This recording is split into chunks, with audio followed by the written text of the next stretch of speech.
Cancer Healer Center, a new beginning. महाराष्ट्राचं सरकार आग्र्यामध्ये शिवरायांचं स्मारक बनवणार। ताजमहलपेक्षा जास्त लोक शिवरायांचं स्मारक पाहण्यासाठी नाही आले तर माझं नाव देवेंद्र फडणवीस सांगणार नाही। आईची शपथ घेत मुख्यमंत्री फडणवीसांची मोठी घोषणा।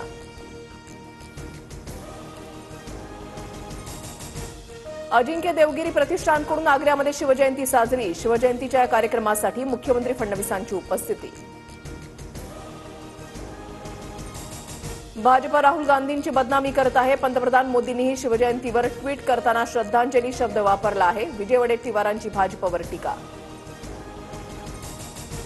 पुणे पोलीस आयुक्तांचं डोकं तपासण्याची गरज। सोलापूरकरला प्रथमदर्शी क्लीन चिट देणाऱ्या पोलीस आयुक्त अमितेश कुमारांवर उदयनराजे भडकले। चंद्रशेखर बावनकुळेंनीच धसाना ट्रॅपमध्ये पकडलं का? संजय राऊतांचा सवाल। तर धस मुंडे भेटीमध्ये मोठी डील झाल्याचाही राऊतांचा आरोप। सुरेश धस पलटतील हे धनंजय देशमुखांना सांगितलं होतं। वाल्मिक कराड आष्टीमध्ये काम करायला लागल्यानं धसांनी विषय उचलला। अंजली दमान यांचं वक्तव्य। मंत्रिमंडळात निर्णय झाल्याचं सांगून धनंजय मुंडेंनी 200 कोटी रुपये उचलले। अजितदादांनी तातडीनं कारवाई करावी अंजली दमान यांची मागणी। तर इफ्कोमध्येही घोटाळा झाल्याचा दमान यांचा आरोप। अंजली दमान यांच्या आरोपांचं धनंजय मुंडेंकडून खंडन। जीआर करण्याची पद्धत आधी समजून घ्या। धनंजय मुंडेंचा दमान यांवर पलटवार।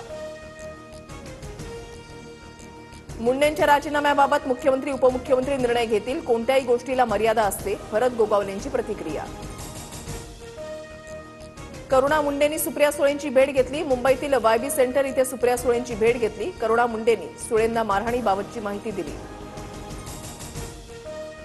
शरद पवार आणि संजय राऊत उद्या एकाच मंचावर येणार। दिल्लीमध्ये पुस्तक प्रकाशन सोहळ्यात पवार आणि राऊत एकत्र येणार। पवारांवरील टीकेनंतर राऊत पवारांसोबत एकाच मंचावर येणार।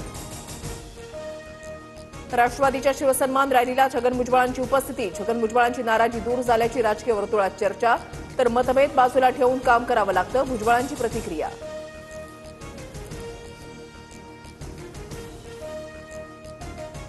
शेतकऱ्यांच्या संपूर्ण कर्जमाफीसाठी शेतकरी संघटनेचा एल्गार। संपूर्ण कर्जमाफीसाठी 19 मार्चला पुणे विभागीय आयुक्त कार्यालयाला घेराव घालणार।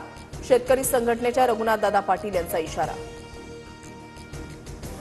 दिल्लीच्या मुख्यमंत्रीपदासाठी रेखा गुप्तांच्या नावावर शिक्कामोर्तब। तर प्रवेश वर्मा दिल्लीचे उपमुख्यमंत्री असणार। उद्या रामलीला मैदानावर दिल्ली सरकारचा शपथविधी। चॅम्पियन्स ट्रॉफीमध्ये पहिल्या सामन्यामध्ये न्यूझीलंड विरुद्ध पाकिस्तानचा 60 धावांनी पराभव। न्यूझीलंडच्या 320 धावांचा पाठलाग करताना पाकिस्तानचा डाव 260 धावांवर संपुष्टात। चॅम्पियन्स ट्रॉफीमध्ये उद्या भारताचा बांगलादेशच्या टीमशी सामना। भारताचे चॅम्पियन्स ट्रॉफीमधील सर्व सामने दुबईमध्ये होणार। Cancer Healer Center, a new beginning.